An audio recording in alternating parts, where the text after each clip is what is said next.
Hey friends, welcome back to another episode of the Daily Dose. We're at day number 211 today. We are continuing through the book of Daniel, and we've got Daniel chapter 4 through chapter 6 today, along with Psalm number 56. So what we've got going on today is we start off with another dream from Nebuchadnezzar. Okay? He has a dream about a tree. All right. So basically, in his dream, there's this huge tree in the middle of the land, and it reaches all the way up to the sky. It's a very mature tree, a strong tree, a very fruitful tree. It's just magnificent, a very majestic and magnificent tree, and we read that it provides shelter for all kinds of animals and shade. It's just an all around awesome tree that benefits so many different people and animals in all aspects of everybody that comes into contact with it, right? So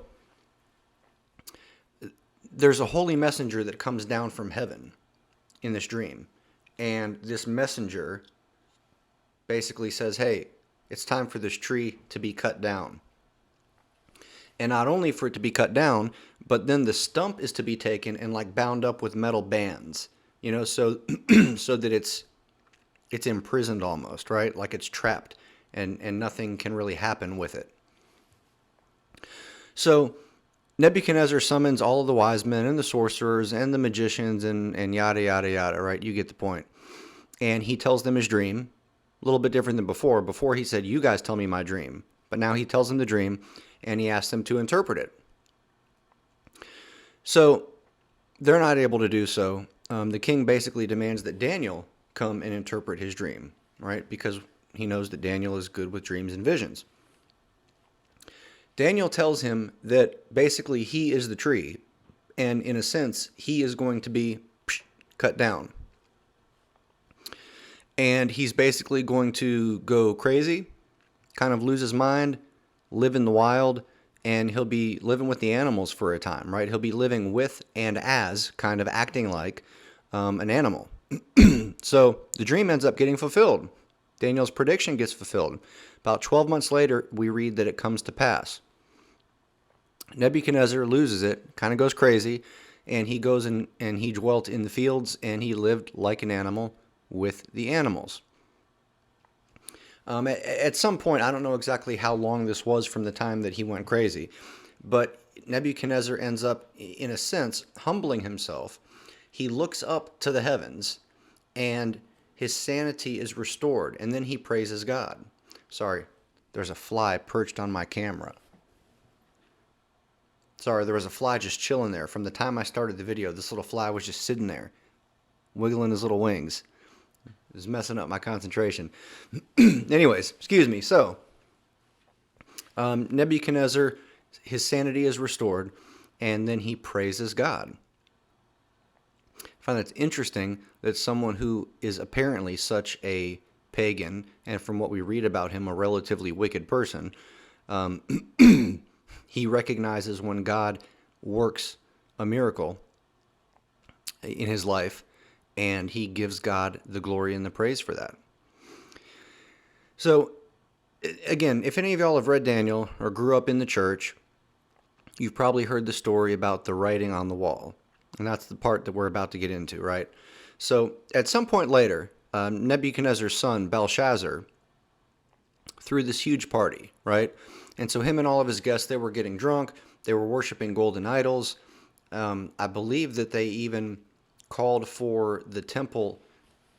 Okay, so at the temple, before, Babylon basically besieged Jerusalem and took over, there were certain, cups and plates and saucers and various items that were used in the service of the temple. And they were made with gold and silver and precious metals. Well, apparently, when the Babylonians took over Jerusalem, they took a lot of that valuable stuff and they took it back to Babylon. I believe it says in this section that Belshazzar had his people bring out these various utensils and cups and whatever that came from the temple He brought them out into this drunken idol worshiping party, basically. So all of a sudden, Belshazzar sees this hand. This hand is writing on the wall, and it writes a message, and this message, essentially translated, says something to the effect of, "You have been weighed in the balance, and you have been found lacking." That night, Belshazzar was killed, and Darius the Mede took over. So that's, in a nutshell, the story of the writing on the wall, right?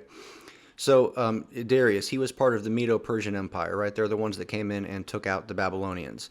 So because Daniel was one of the Babylonian king's top men, right? It appears that Darius recognized Daniel's talent and, said, "Hey, if you were going to serve your old king, well, I'm the new king in town. You can serve me."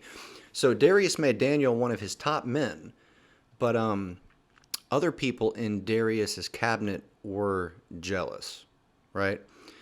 So they set Daniel up. They worked a plot, they worked a ruse, they get Daniel set up and in trouble, and they get him thrown into the lion's den. Okay, so I'm sure many of you have heard the story of Daniel in the lion's den, right? There's more to the story than that. If you want to learn about how some of Darius's officials, how they set Daniel up and how all that transpired, you're going to have to go read it for yourself, friends, which is what this daily Bible reading plan is all about. It is about encouraging you to get into the Word and read through it in your own time. So please do that. And hey, until we meet again, I'll see you next time. Deuces.